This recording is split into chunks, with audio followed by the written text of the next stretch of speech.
ਤੁਸੀਂ ਹੁਣ ਆਪਣੇ ਆਲਾ ਹਕਾਮ ਨੂੰ ਕੀ ਕਹਿਣਾ ਚਾਹੁੰਦੇ ਹੋ? ਮੈਂ ਤਾਂ ਕਹਿਣਾ ਚਾਹੁੰਦਾ ਵਜ਼ੀਰ ਆਜ਼ਮ ਸਾਹਿਬ ਨੂੰ ਤੇ ਵਜ਼ੀਰ ਆਲਾ ਨੂੰ ਤੇ ਆਪਣੇ ਮਹਿਕਮੇ ਦੇ ਅਫਸਰਾਂ ਨੇ ਉਹਨਾਂ ਨੂੰ ਅਪੀਲ ਕਰਨੀ ਚਾਹੁੰਦਾ ਕਿ ਮੈਂ 14-15 ਮਹੀਨੇ ਦੀ ਤਨਖਾਹ ਹੈ ਜਿਹੜੀ ਮੈਨੂੰ ਮਿਲ ਜਾਵੇ ਤਾਂ ਕਿ ਮੈਂ ਆਪਣਾ ਥੋੜਾ ਇਲਾਜ ਕਰਾ ਲਾਂ। ਇਹ ਮੇਰਾ ਘਰ ਦੇਖ ਲਓ, ਇਹ ਮੇਰੀ ਬੱਚੀ ਦੇਖ ਲਓ, ਤਾਂ ਕਿ ਮੈਂ ਜਿਨ੍ਹਾਂ ਦੇ ਕਰਜ਼ੇ ਦੇਣੇ ਨੇ ਉਹ ਕਰਜ਼ੇ ਅੱਛੇ ਤਰੀਕੇ ਨਾਲ ਦੇ ਸਕਾਂ। ਹੁਣ ਮੇਰੇ ਘਰ ਦੇ ਦਰਵਾਜ਼ੇ ਖੜਕਾਉਂਦੇ ਨੇ ਕਰਜ਼ੇ ਲੈਣ ਵਾਲੇ, ਮੈਂ ਉਹਨਾਂ ਨੂੰ ਫੇਰ ਵੀ ਮੋਹਲਤ ਟਾਈਮ ਲਈ ਜਾ ਰਿਹਾ। ਉਹਨਾਂ ਦੀ ਮਿਹਰਬਾਨੀ ਉਹ ਮੈਨੂੰ ਦੇ ਦਿੰਦੇ ਨੇ। ਮੈਂ ਕਹਿੰਦਾ ਮਜ਼ਦੂਰੀ ਕਰਾਂ, ਮੈਂ ਕਿਸੇ ਦੇ ਅੱਗੇ ਬਕਾਰੀ ਬਣ ਕੇ ਹੱਥ ਨਾ ਫੜਾਵਾਂ। ਇਹ ਮੇਰੇ ਤੇ ਰਹਿਮ ਕਰ ਦੇਣ ਤਾਂ ਕਿ ਮੇਰੀਆਂ 15-14 ਮਹੀਨਿਆਂ ਦੀਆਂ ਤਨਖਾਹਾਂ ਜਿਹੜੀਆਂ ਉਹ ਮੈਨੂੰ ਮਿਲ ਜਾਣ। प्रोग्राम तलख हक़ाइक़ के साथ मैं आपका होस्ट शाहिद मुश्ताक कासी। इस वक्त हम मौजूद हैं जाहिद मसीह के घर।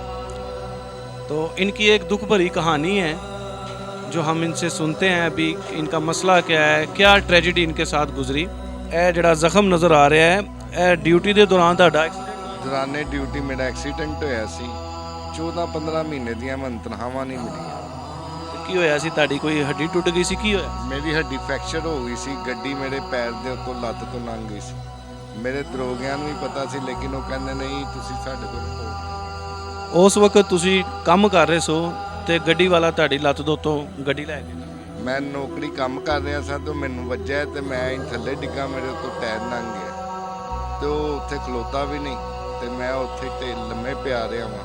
ਮੇਰੀ ਲੱਤ 'ਚੋਂ ਇੰਨਾ ਖੂਨ ਨਿਕਲਿਆ ਤੇ ਉਹ ਮੈਨੂੰ ਹਸਪੀਟਲ ਚੁੱਕ ਕੇ ਲਗਏ ਨੇ। ਉਹਨਾਂ ਨੇ ਮੇਰਾ ਆਪਰੇਟ ਕਰ ਦਿੱਤਾ ਹੈ। ਮੇਰਾ ਆਪਰੇਟ ਕੀਤਾ ਉਹਨਾਂ ਨੇ। ਆਪਰੇਟ ਕਰਨ ਤੋਂ ਬਾਅਦ ਇਨਫੈਕਸ਼ਨ ਫੈਲ ਗਿਆ, ਮੈਨੂੰ ਪੈਸੇ ਵੀ ਨਹੀਂ ਮਿਲਦੇ ਰਹੇ।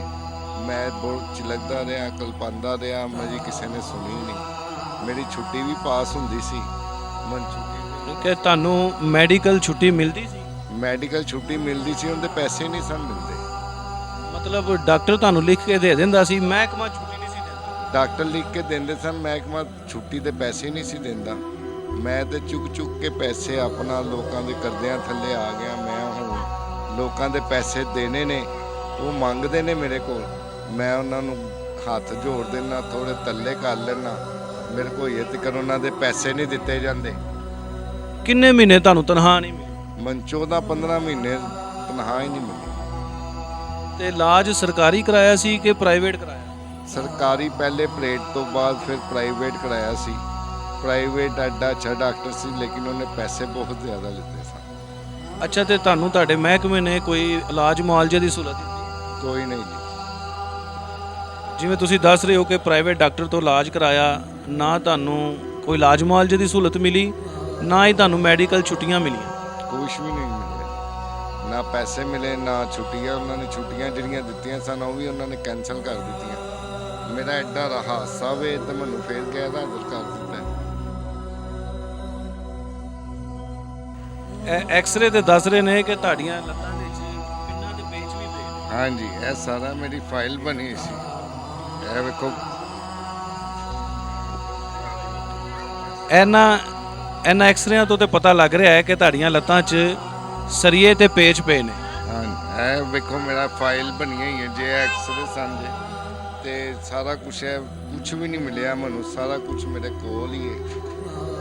ਤੁਸੀਂ ਉੱਥੇ ਦਫ਼ਤਰ 'ਚ ਜਾਂਦੇ ਸੋ, ਉਹਨਾਂ ਨੂੰ ਕਹਿੰਦੇ ਸੋ ਕਿ ਮੈਨੂੰ ਛੁੱਟੀ ਦਿਓ, ਮੈਨੂੰ ਤਨਖਾਹ ਦਿਓ? ਮੈਂ ਦਫ਼ਤਰ ਜਾਣਾ ਸਾਂ, ਮੇਰੇ ਕੋਲ ਮਿਲਦੇ ਵੀ ਸਨ, ਲੇਕਿਨ ਮੈਨੂੰ ਕੋਈ ਵੀ ਰਿਸਪੌਂਸ ਨਹੀਂ ਸੀ ਦਿੱਤਾ ਜਾਂਦਾ। ਅੱਛਾ ਜ਼ਾਹਰ ਸਾਹਿਬ, ਤੁਸੀਂ ਇਹ ਦੱਸੋ 14 ਮਹੀਨੇ 15 ਮਹੀਨੇ ਤੁਹਾਨੂੰ ਤਨਖਾਹ ਨਹੀਂ ਮਿਲੀ, ਤੁਸੀਂ ਗੁਜ਼ਾਰਾ ਕਿਸ ਤਰ੍ਹਾਂ? ਮੰਗ ਕੇ ਗੁਜ਼ਾਰਾ ਕੀਤਾ। ਆਪਣੇ ਕਿਸੇ ਭੈਣ ਭਰਾ ਅਜ਼ੀਜ਼ ਕੋਲੋਂ ਪੈਸੇ ਮੰਗ ਲਏ, ਇਸ ਤਰ੍ਹਾਂ ਖਰਚਾ ਲੈ ਲਿਆ, ਕਿਸੇ ਕੋਲੋਂ ਉਧਾਰ ਲੈ ਲਏ, ਇਸ ਤਰ੍ਹਾਂ ਟਾਈਮ ਪਾਸ ਕਰਦੇ ਰਹੇ ਹਾਂ। ਤੋ ਹੋਈਏ ਤਿੱਕਰ ਉਹਨਾਂ ਦੇ ਕਰਜ਼ੇ ਦੇਣੇ ਨੇ।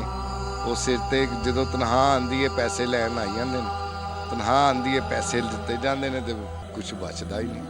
ਯਾਨੀ ਕਿ ਅਗਲੀਆਂ ਤਨਖਾਹਾਂ ਮਿਲ ਰਹੀਆਂ ਨੇ, ਉਹ 14-15 ਮਹੀਨੇ ਦੀ ਤਨਖਾਹਾਂ ਹਾਲੇ ਵੀ ਨਹੀਂ ਮਿਲੀਆਂ। ਅਗਲੀਆਂ ਤਨਖਾਹਾਂ ਤੇ ਮਿਲ ਰਹੀਆਂ ਜਿਹੜੀਆਂ ਕੰਮ ਕਰ ਰਹੇ ਆ, ਜਿਹੜੀਆਂ ਪਿਛਲੀਆਂ ਨੇ ਉਹਨਾਂ ਦਾ ਕੋਈ ਖਾਤਾ ਹੀ ਨਹੀਂ ਉਹਨਾਂ ਨੇ ਬਣਾਇਆ। ਯਾਨੀ ਕਿ ਜਿਹੜੀ ਮੈਡੀਕਲ ਛੁੱਟੀ ਤੁਹਾਨੂੰ ਮਿਲਣੀ ਚਾਹੀਦੀ ਸੀ, ਤੁਹਾਨੂੰ ਉਹ ਨਹੀਂ ਮਿਲੀ, ਉਹਦੀ ਤਨਖਾਹ ਨਹੀਂ ਮਿਲੀ। ਦਫ਼ਤਰ ਜਾਂਦੇ ਸੋ ਤੁਸੀਂ, ਉਹਨਾਂ ਨੂੰ ਕਹਿੰਦੇ ਸੋ? ਦਫ਼ਤਰ ਵੀ ਜਾਣਾ ਸਾਂ, ਕੋਈ ਸੁਣਦੇ ਨਹੀਂ ਸੀ। ਫਿਰ ਉੱਥੇ ਬਹਿ ਕੇ ਖੱਜਲ ਖਰਾਬ ਹੋ ਕੇ ਵਾਪਸ ਆਈ ਜਾਂਦਾ ਸੀ। ਜ਼ਖਮ ਤੇ ਤੁਹਾਡਾ ਹਾਲੇ ਵੀ ਮੁਕੰਮਲ ਬੰਦ ਨਹੀਂ ਹੈਗਾ, ਇਹਦਾ ਇਲਾਜ ਮੁਆਵਜ਼ਾ ਕਰ ਰਹੇ ਹੋ ਕਿ ਦਵਾਈ ਵੀ ਲੈਣ ਦੇ ਵੀ ਤੁਹਾਡੇ ਕੋਲ ਪੈਸੇ? ਪੈਸੇ ਹੀ ਨਹੀਂ ਹੈਗੇ ਤੇ ਸਰ ਕਿੱਥੋਂ ਲੈਣੀ ਹੈ ਦਵਾਈਆਂ ਸ਼ਵਾਈਆਂ। ਹੁਣ ਬੱਚੇ ਵੇਖੀਏ ਕਿ ਦਵਾਈ ਆਪਣੇ ਆਪ ਤੇ ਲਈਏ, ਕਿਉਂਕਿ ਹਾਲਾਤ ਐਸੇ ਨੇ ਜਿਹੜੇ ਕਿ ਫੋੜ ਨਹੀਂ ਕੀਤਾ ਜਾਂਦਾ ਘਰ ਦਾ ਨਿਜ਼ਾਮ। ਉਹ ਫਿਰ ਦਵਾਈ ਲਾਂਗਾ ਕਿ ਘਰ ਚਲਾਵਾਂਗਾ। ਤੇ ਜਿਹੜੀ ਦੁਕਾਨਾਂ ਦੇ ਤੁਸੀਂ ਪੈਸੇ ਦੇਣੇ ਨੇ ਫਿਰ ਉਹਨਾਂ ਦੇ ਨਾਲ ਕਿਸ ਤਰ੍ਹਾਂ ਚੱਲ ਰਹੇ ਹੋ? ਉਹਨਾਂ ਨੂੰ ਥੋੜਾ ਤੱਲਾ ਤੁੱਲਾ ਕਰ ਲੈਣਾ ਵਾ, ਥੋੜੇ ਦੇ ਦੇਣਾ ਵਾ, ਥੋੜੇ ਉਹਨਾਂ ਨੂੰ ਕਹਿਣਾ ਭਾਈ ਥੋੜੇ ਦਿਨਾਂ ਬਾਅਦ ਦੇ ਦਿਆਂਗਾ, ਫਿਰ ਥੋੜੇ ਦਿਨਾਂ ਬਾਅਦ ਤਨਖਾਹ ਬਣਾ ਦਿੰਦੇ ਨੇ ਮਹੀਨੇ ਬਾਅਦ। ਸਾਰਾ ਕੁਝ ਕਿਸ ਤਰ੍ਹਾਂ ਮੈਨੇਜ ਹੋ ਰਿਹਾ? 14-15 ਮਹੀਨੇ ਤੁਹਾਡੇ ਘਰ 'ਚ ਤਨਖਾਹ ਵੀ ਨਹੀਂ ਆਈ, ਕਰਜ਼ਾ ਵੀ ਤੁਹਾਡੇ ਸਿਰ ਤੇ ਵੇ, ਅੱਗੋਂ ਤੁਹਾਡਾ ਇਲਾਜ ਹਾਲੇ ਜਾਰੀ ਰਹਿਣਾ ਚਾਹੀਦਾ ਹੈ, ਕਿਸ ਤਰ੍ਹਾਂ ਕਰਦੇ ਹੋ ਸਭ? ਇਹ ਖੁਦਾ ਹੀ ਕਰ ਰਿਹਾ ਵੇ, ਮੈਂ ਤੇ ਨਹੀਂ ਕੁਝ ਕਰ ਰਿਹਾ। महकमे ने मेरे साथ कुछ नहीं किया है। देखें नाजरीन, दौरान ड्यूटी वर्कर का एक्सीडेंट होता है, दौरान सर्विस ज़ख्मी हो जाता है, उसकी तस्वीर उतारी जाती है जो महकमे को भेजी जाती है, मगर इसके बावजूद कि ये सेंट्री वर्कर जो महकमे की रीढ़ की हड्डी है, जिसकी वजह से वो मौजें कर रहे हैं, जिसकी वजह से उनको सारे पैकेजेस मिल रहे हैं, सारी उनको स्टेपन्स मिल रहे हैं, एक एक सहूलत उनको मिल रही है इन पर अफसरी करने की, लेकिन उनको इतना ख्याल नहीं है कि एक सेंट्री वर्कर 14 माह अपनी तनख्वाह के लिए रोता रहा है। और तल्ख हकीकत ये है कि इसकी 40 दिन की गालबन बता रहे हैं या 1 महीने की तनख्वाह, वो उसकी छुट्टी भी मंजूर हुई थी, उसके आर्डर भी इसके पास हैं, फिर भी उसको वो तनख्वाह भी नहीं दी गई।